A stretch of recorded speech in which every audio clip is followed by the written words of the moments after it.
This is the Randi Rhodes Show on 960 KNEW and online at 960knew.com. Holy equinoxes, it's BS News for this final day of summer 2013. And away we go. Dateline, Putin it in perspective. In the fight over funding the government this week, John Boehner said President Obama was more willing to negotiate with Vladimir Putin than he was with Boehner. The White House responded that Boehner may have Putin envy. In fairness, Putin isn't much good if you can't get a Boehner. Think about it. Dateline, what a hassle. This week, Fox News' Elizabeth Hasselbeck blamed the D.C. shootings on video games, which is not a valid comparison, of course. For one thing, in the world of video games, it's much harder to acquire weapons.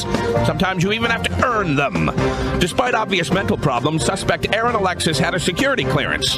You can only be denied a security clearance due to mental illness if you have actually been committed to a mental institution and appeared in any kind of speaking role in the movie One Flew Over the Cuckoo's Nest. Do you understand? Finally! Dateline, Bulletin Baristas. The head of Starbucks coffee chain this week asked customers please not to bring guns into Starbucks. Look, when you're charging people $4 for a cup of coffee, it's probably wise to make sure that none of them are armed. Finally, Dateline, the Francisco treat. Pope Francis said this week that the church has become, quote, obsessed about gays. Right-wing Christians responded by saying, who is this guy?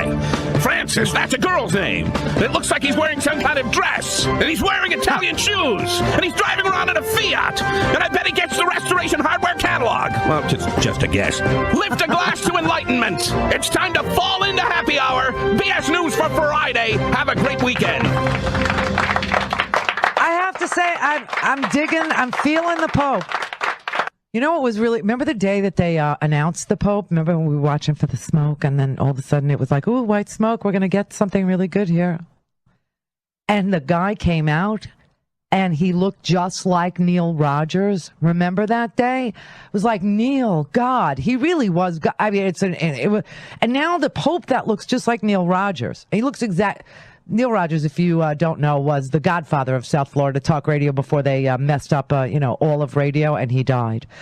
But he was my mentor. He was like the most brilliant guy in the history of guys on the radio. I mean, he was insanely good. And his big warning to me was, don't go national. Don't go national. They'll mess with you. They'll mess with you. And he was right. So, but now Neil has reincarnated, and he has come back as Pope Francis. And what's crazy about it, right, is callers, like you always call up, like the thing with us is, long-time listener, first-time caller, that thing.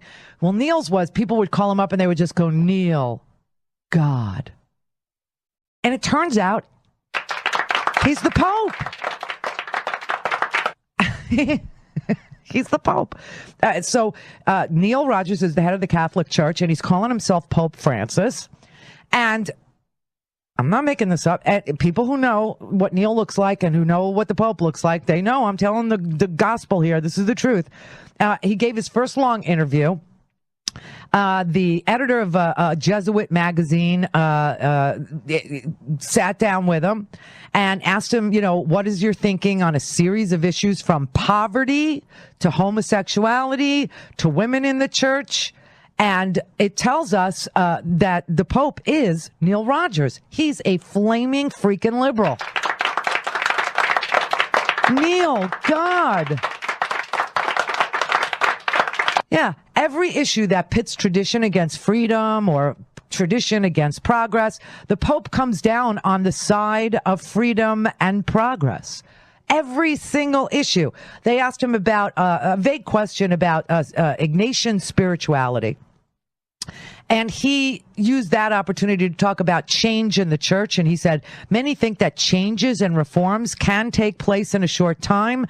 I believe we always need time to lay the foundations for real effective change. Now, it's not clear what he's actually referring to, but I think he's been thinking about what the church needs to change and how to go about changing it so people feel more welcome there.